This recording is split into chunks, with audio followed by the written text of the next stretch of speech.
Hello, I wanted everyone to know that this video was in fact filmed several months ago, and upon rewatching the content, I felt the lesson served within this video is much too important to pass up.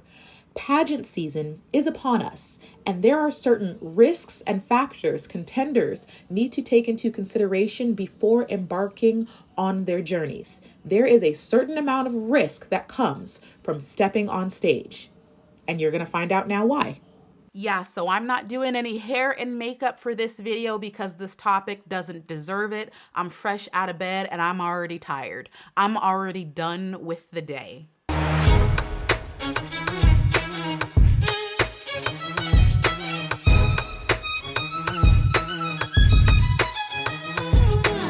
Good morning, everyone, and welcome back. I am the Sovereign, and this is my court.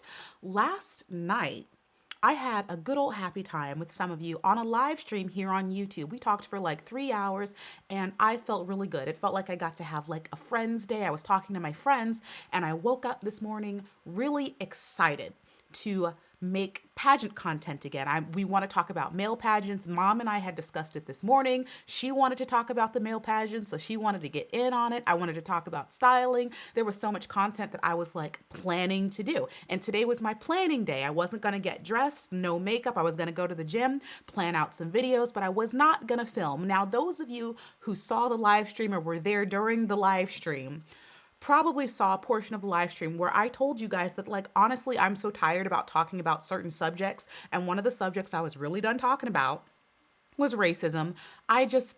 Every day, and I said this in the live stream last night, ironically, every day I wake up, I have to be face to face with the prospect that I am in fact a Black woman. I am constantly reminded every day of my life that I am a minority. And life is sometimes going to be unfair. And I told you guys that it would be really nice for me to wake up one day and just be able to live an entire 24-hour period without being reminded of my Blackness. That would be great.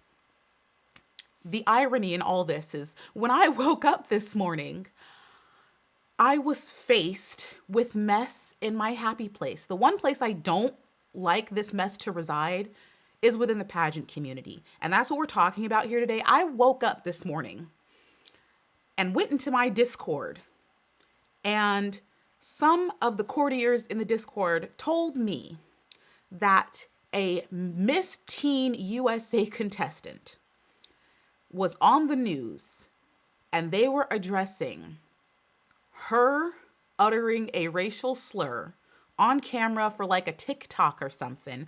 And also she was exuding and showing other bad behaviors in those videos. Controversy is brewing tonight around the newly crowned Miss Washington Teen USA, Kate Dixon. That's after a video resurfaced of the teen shortly after she won the competition this weekend. And in it, Dixon is seen on camera and heard using a racial slur and lip syncing about drug use and bullying. So I'm irritated and I'm on camera, fresh-faced, early in the morning, still in the same shirt that I made the live stream in because I just woke up and I'm having to deal with this because y'all won't let me live. You won't let me live. And I'm really upset with how this is being addressed and the way it's not being addressed, so we're going to talk about it. Number one, any competitor, regardless of what category or age, if you are vying for a title, you damn well had better be prepared to face the scrutiny and background checks of being in the public eye. You have asked for the spotlight, so when it is suddenly thrust upon you, there should be no complaints or surprises. I did say this in my live stream last night that when I started doing big pageant videos again, I was going to add a disclaimer to some of the videos because I think that some women truly do not comprehend what happens when you enter a high level of competition. The competitors have to understand that they are placing themselves into the public view, that they are going to be scrutinized, that people are going to be looking in depth at them, into their performances, into their gowns, and you will face some unjustified words. You will face some unjustified behaviors that I have spoken out against many times. It is not right that pageant competitors or even YouTubers, because I go through it myself. I've been here a lot longer than most pageant queens' reign, okay? Your reigns last for 1 year. I'm here continuously dealing with it, so I get it. Being in the public eye and in the view of the world guarantees that you will get some bad behavior, that you will get people that are saying horrible things to you, and it is not right, but it should be expected because that is just what comes with the territory. And the higher you climb, the worse it gets and the less sympathy people have for you. I expect women who are attaining Miss Universe levels of crowns to be able to deal with the spotlight and the scrutiny. So going into this, a teenage contestant has been found to be saying bad things on camera, and the spotlight is on her. She competed, and she has stated in her apology video that this video comes up every time she achieves something. So she's well aware that winning the title, you hush. She's well aware that winning the title was going to bring up this video, and she decided to compete anyways, which means you are knowingly walking into a situation where you know you are likely going to get backlash because you know the spotlight's going to be on you. People are going to check you out and people are not going to approve. So she should have been well prepared to address this, as should have the director, the family, parents, everybody. I know a lot of people are going to be concerned about the fact that she is in fact a teenager.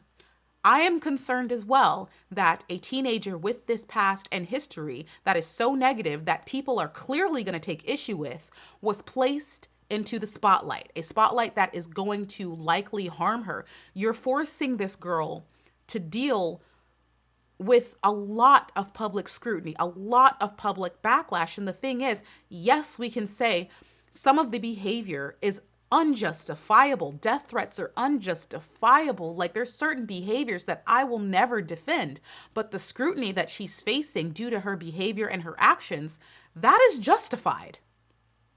And I don't know if it's healthy for this teenager to be having such a spotlight on her. I'm not sure it's healthy to have crowned her. And I'm thinking from her, like, just for the girl herself, I'm not sure it was wise to put her in this position where she's receiving so much negative attention. If she can handle it, great. Every competitor should be able to handle it. If you're stepping into the spotlight, you damn sure better be ready to handle the scrutiny, the pressure, the eyes on you, the criticism, even the nonsense that I can't stand behind. You know what's coming for you. Be ready for it.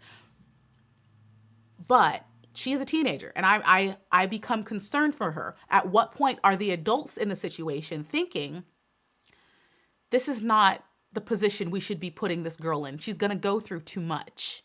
But at the same time, she is a competitor. There is a 14-year-old in the Winter Olympics right now competing in women's figure skating. She's fabulous. She's great. She's doing triples, and everybody knows she's not going to win. That's not even me being mean. Literally, everybody knows. The judges know, the commentators know, the girl knows, everybody knows. It takes a long time to develop into an Olympic type of competitor. This is her first time in the Olympics. She's just happy to be there, and we understand that. But just because this girl competing in the Olympics is 14, she is still judged at the same standards of everybody else in the senior class division, the upper level division of the Olympics. Yes, she's one of the youngest competitors. Nobody cares.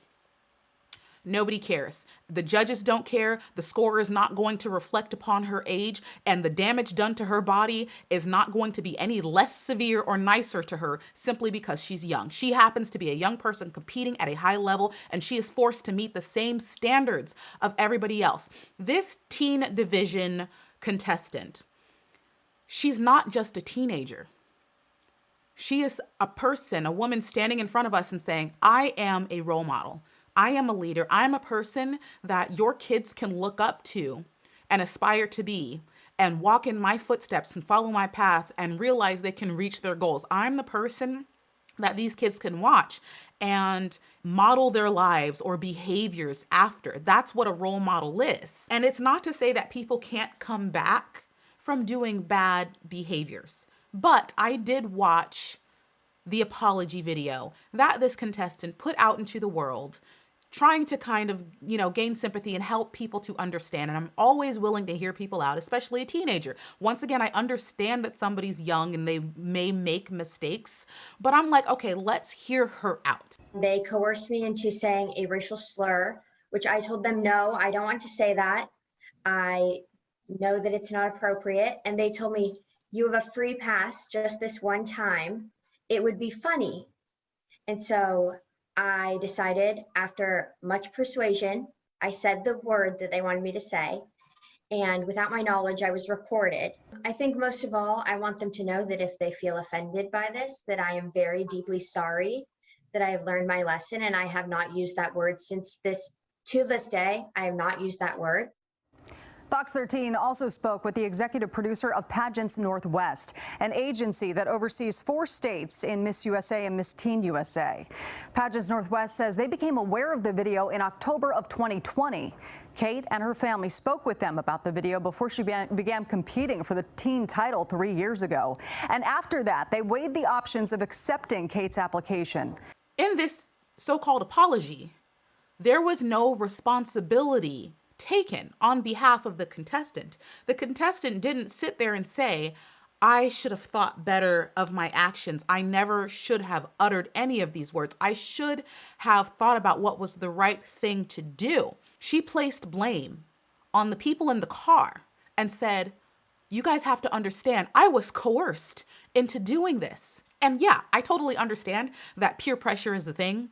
Coercion is a thing, but number one, you didn't take responsibility for yourself and your own bad actions and decisions and choices. You placed the blame on others. And number two, if you're so easily coerced and you're so easily placing the blame on that, not taking responsibility, that is not the behavior of a leader. A leader is not a person that is able to be coerced. A leader is a person that can look others in the face when they're doing something wrong and say, no, I'm not participating in that. Regardless if cameras are rolling or not, a leader chooses to do the right thing. And in that moment, she was not a leader. And in the moment where she even issued her apology, she did not display the behaviors of a leader. And for those of you who want to trivialize this nonsense, because yes, she may be young, and yes, I was willing to let that go if she had adequately put out an apology, which she hasn't. This was very non-apologetic. It's more like she's just asking us to let it go, which we won't, because people want to trivialize these things as if they don't affect people. This is a girl who has shown me personally, you hang around people who behind the scenes and in the comfort of your homes like to make Black jokes or talk bad or poorly about your Black classmates, or you probably look down upon the people around you. Like, you have shown that this is the community and these are the people that you are around. And in your apology, you seem unaware of your behavior and the effects and the view of others. When people like me, when minorities see this type of behavior and this type of non-apology, it gives us an insight into the family you were raised with and the people you're around. And it scares us because I already know when I walk into any building, any community, people who aren't familiar with me or a very non-diverse community, I'm already aware that there's a high likelihood that there's at least a couple racist people around, there's a couple true racist people around. I'm well aware that there are people in my presence who likely hold prejudices or stereotypes against me. I already have to feel insecure that I have to portray myself to be the nice Black girl. I have to portray myself to be overly nice and overly friendly. Otherwise, people are going to throw these false narratives and stereotypes at me like she's the angry Black girl. I'm not allowed to truly be angry because people then, oh, she's just being an angry Black girl. She's so hood and ratchet. So those of you who want to trivialize her nonsense as, oh, it's just a teenager being a teenager, it's not a joke to the Black teenagers that are around your child. Because yes, they're teens, but your teen negatively affects other teens. And then it teaches those teens that as they grow up, that mindset stays with them. They grow up fearful and suspicious of others because they know, like, undercoverly or behind the scenes or in the back room, their friends, coworkers, teachers are judging them or saying negative things about them. Black people constantly feel like we have to watch our backs because we don't know who's trying to be friendly to our face and is making these jokes behind the scenes. It fosters mistrust. And then it pisses us off when you want to make it seem like this is not a big deal, when it truly is. Who raised this girl? Where was your family? Why is she in an environment where her friends think it's funny to even pressure her into doing this? Where are you living? Who are you around? This is scary to me, to us, to minorities in general. This terrifies us that we one day might drive into a neighborhood where your kids live or her parents. Like, you guys, you foster prejudices and you think it's not a big deal. And it's scary. It's giving me Get Out vibes. And once again, I know that she's a teenager, and I'm not even up here ranting and raving and hating at the teen herself. I understand that she's a teen. She's also a product of her environment, but she's also a competitor. And please, if this video serves as anything, let it serve as a warning to all competitors, as I have said many times, and I will continue to say, this is a competition. This is not a hobby. This is not a weekend getaway. You are advocating and thrusting yourself into the public eye. So everything in your background, everything in your history, everything you've ever put on camera, on film, anything that you have a criminal record, I promise you, it is going to come out. And the public has every right to scrutinize you for it. And I'm not saying there's a difference between scrutinize and criticism and bashing. Bashing, I will never back. I never have bashed. I had never have backed it. But when it comes to the scrutiny, people going through and making sure you're the type of leader they want, that's their job. I want to make sure, like when women are crowned, that we're crowning deserving, inspiring women that aren't going to embarrass the organization, aren't going to embarrass the community, and can mentally handle the stamina it takes to be in the public eye. Even when fans are giving justified criticism, I know it is hard and it can be annoying. You need to make sure you can handle that as a competitor. Just like that 14-year-old in the Olympics needs to make sure she's ready to handle the pressure and the scoreboard and the scrutiny of the judges, because she is being judged on the same standards as the 30-year-olds. They don't care how old she is. You're going to land your triples or you're going to get docked points. When you are a competitor in any sport, you are accepting a certain amount of risk. You are taking that unto yourself. And from women that are largely aspiring to be public figures, leaders, they want to have jobs in the entertainment field or the political realm, the pageant community is nothing compared to what they're going to do when you start going through the vetting process for your future jobs. Pageant community is small potatoes. Have you seen what we do to political candidates? The ugly, nasty political cartoons we put out about presidents and vice presidents and senators and congressmen. If you want to be in the public eye, you had better be well prepared to deal with the pressure and the nastiness, which is not justified, but no, you're going to get it. Make sure you are safe and you are mentally capable of handling everything that is coming your way. I kind of have to side-eye the family and director of the girl who allowed her to continue on into being a representative for the entire state of Washington because she won the crown. The parents and adults around this teenager willingly threw her into the fire because they knew that if she won, she was going to be put into the spotlight, and they knew this video was going to be up. So they weighed their options and chose to put this girl in harm's way, which honestly, I personally, if I was connected to this teen, would have chosen not to do so, because I know that the viciousness and the scrutiny that comes from having a history like this would be bad. I know that the fan base and people watching this are going to be really upset. I would not personally have subjected a teenager to this. All I can do is hope that this serves as an example and lesson for future competitors of what to expect, how to handle these things, what to do, and definitely what not to do.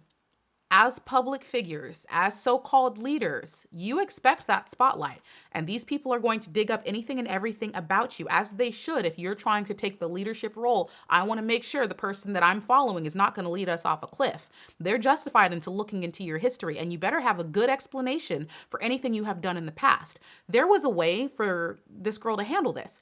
As far from what I can recall, she said that this was a video that happened 3 years ago. So that means she had 3 years to make up for this. She had 3 years to become a public advocate for, education and diversity. She had 3 years to participate in diversity discussions with her peers, with her classmates. She had 3 years to give talks, to give classes, to attend certain events, to make it like known that she was trying to educate herself and repair the damage that clearly is festering within her close-knit friend group and her community. She had 3 years to show she had grown, she had changed, and she had educated herself and her community. None of these actions, as far as I've seen, have been taken. On top of the fact that, once again, no responsibility on the teenager's part was taken, which I think, where was the parents and the director in guiding her during her apology, like during all this? Where was the guidance? Yes, I do have to say that I am upset. I am upset, and I'm justified in being upset. I'm a minority, and I'm upset. I'm upset that we're still dealing with this.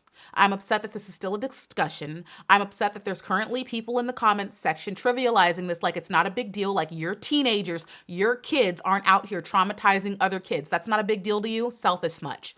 That says a lot about your character. I'm upset that, like, please raise your kids right. Please teach them right. Please do the right thing here. And more things that I can say, there are other women that are upset. There are other competitors that are upset. I have spoken with a lot of fans, but I've also spoken with past queens and current queens of all different races, of all different areas of diversity. There are people that are upset. And it's distressing that, once again, we know it exists. Like, I know it exists. We talked about this last night in the live stream. So ironic. We know it exists, but we're tired of dealing with it. Like, honest, I said this last night. I'm so tired of dealing with this. Parents, you need to have these discussions with your kids.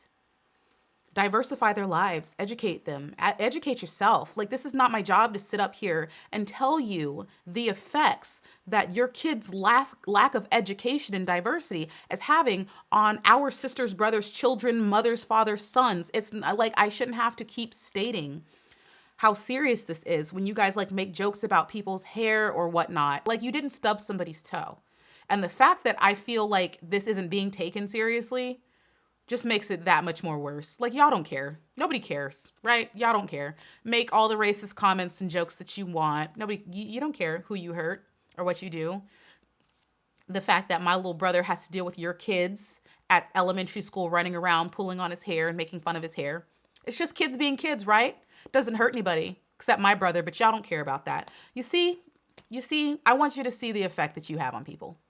I'm deflated. I'm done. I'm disheartened. Please, somebody else tag in and deal with this. Put your comment in the comment section below, because I'm done. I'm shaking my head and I'm done. The whole family, the whole community. Director, what were you doing? Where was the direction? I don't even know how to handle this right now, because I love the pageant community. Love the contestants. I love the girls. And stuff like this reminds me that I will never fully get that love and support in return. Never. Never. And you know what else? The other contestants, the other minority contestants, they're well aware of it too.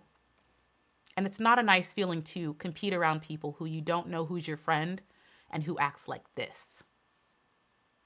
Sorry, girls, by the way, those of you who are upset, and I know some of you are upset. Girl, me too. And I want you to see I'm upset that we're still dealing with this.